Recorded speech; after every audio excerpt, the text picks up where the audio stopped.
Bonjour, nous sommes le mercredi 12 avril 2017 et nous vous proposons la situation des cultures de cette semaine. Globalement, les conditions climatiques actuelles sont compliquées, sont sèches, pas de pluie, des vents séchants et en fait, d'un côté, on n'a pas de développement de maladies de façon précoce par l'absence de pluie et puis à l'opposé, on a des difficultés de croissance sur les cultures. On observe parfois des fards d'azote, notamment sur des blés semés tard après betterave, et puis des difficultés à la levée sur les semis de printemps, notamment les orges, les févroles, les pois, et accessoirement aussi les betteraves. Alors pour les colzas, toutes les parcelles sont aujourd'hui en fleurs, les premières siliques sont déjà visibles, on va du stade F2 à G1. Alors, au niveau des insectes, le risque méligette est écarté aujourd'hui, puisqu'en fait les insectes sont présents mais consomment du pollen et du nectar sur les fleurs. Du côté des charançons, des siliques, on observe déjà pas mal d'insectes dans les plantes. Pour l'instant, on n'est pas à un stade sensible, donc finalement, on ne s'en préoccupe pas. Et puis, ça ne présage pas du tout d'une année à fort dégâts. Il faut juste surveiller les parcelles et intervenir lorsque le stade voulu sera atteint. On voit aussi sur certaines parcelles les premiers dégâts de charançon de la tige avec soit des piqûres, soit des gaines qui se fendent. De toute façon, pour l'instant, il est trop tard pour intervenir et les dégâts ne sont pas très importants cette année. Alors, au niveau des maladies, on a toujours des taches de maladies foliaires, du phoma ou de la cylindrosporiose sur feuilles. Ces attaques sont négligeables, c'est sans conséquence actuellement. Au niveau du sclérotinia, donc, le risque démarre à partir du stade G1, donc qui correspond à la chute des premiers pétales. Les contaminations se font lorsque les pétales se collent soit aux tiges, soit aux feuilles, et notamment lorsqu'on a des rosées du matin ou lorsqu'il pleut. Pour l'instant, les conditions climatiques sont plutôt favorables par rapport à ça. Néanmoins, les premiers colzas qui ont fleuri la semaine dernière seront au stade optimum à l'entrée du week-end ou pendant le week-end.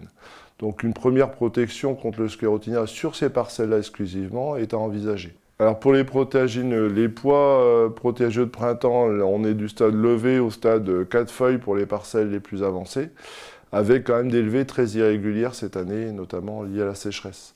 Au niveau des thrips, on a peu d'insectes qui sont observés. Je vous rappelle que le seuil pour les thrips est de 1 thrips par plante, ce qui est très peu atteint cette année, pour l'instant en tout cas. Pour les cytones, toutes les parcelles sont colonisées par les cytones. On observe des morsures sur toutes les plantes. Le seuil de nuisibilité est de 5 à 10 morsures par feuille. En conditions sèches et peu poussantes, le risque est plus élevé. Févrole, comme pour les pois, les levées sont difficiles, malgré des semis plus profonds. Aujourd'hui, on va de stade levé à 4 feuilles pour les parcelles les plus avancées. On n'a pas de trips qui sont signalés aujourd'hui sur les cultures. Les cytones, c'est comme les pois, beaucoup de cytones sur les févroles. Il n'y a pas de seuil de nuisibilité pour le cytone sur févrole. Néanmoins, si les conditions sèches demeurent, il faudra se poser la question de la nuisibilité, quand même, de l'affaiblissement que ça peut provoquer sur les plantes. Les stades des blés vont cette semaine de épi 1 cm à 1 nœud. Attention toutefois, cette année, on observe beaucoup de cales cellulaires qui vont se mettre sous l'épi et qui vont fausser la lecture du stade. Il faut donc être très vigilant. Au niveau des maladies, on observe dans les sols crayeux, sableux et dans les parcelles un peu en souffrance, des symptômes d'oïdium de plus en plus présents, notamment sur les variétés sensibles. Dans ces cas-là, une intervention peut se justifier. La rouille jaune fait également son apparition en plaine cette semaine. On la retrouve sur des variétés sensibles comme Trapèze, RGT Kilimanjaro ou Sherlock. Là également, dès l'apparition des premiers symptômes, il faut intervenir pour éviter que les foyers augmentent. Sur les variétés peu sensibles à la rouille jaune, maintenez la surveillance jusqu'au stade 2 nœuds et le début du programme fongicide. Sur Septoriose, le manque de pluie limite l'inoculum sur les feuilles basses et donc son développement. Les orges d'hiver sont pour la majorité au stade 2 nœuds.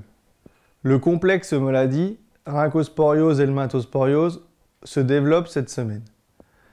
Intervenez uniquement si les symptômes sont présents sur les 3 premières feuilles et sur 10% de la surface foliaire. Pour les orges de printemps, le stade moyen est à peu près à 2 feuilles. La situation est saine pour le moment. Surveillez tout de même les pucerons. Les orges de printemps souffrent plus de la sécheresse que des maladies pour le moment. Nous vous souhaitons une bonne semaine, à la semaine prochaine.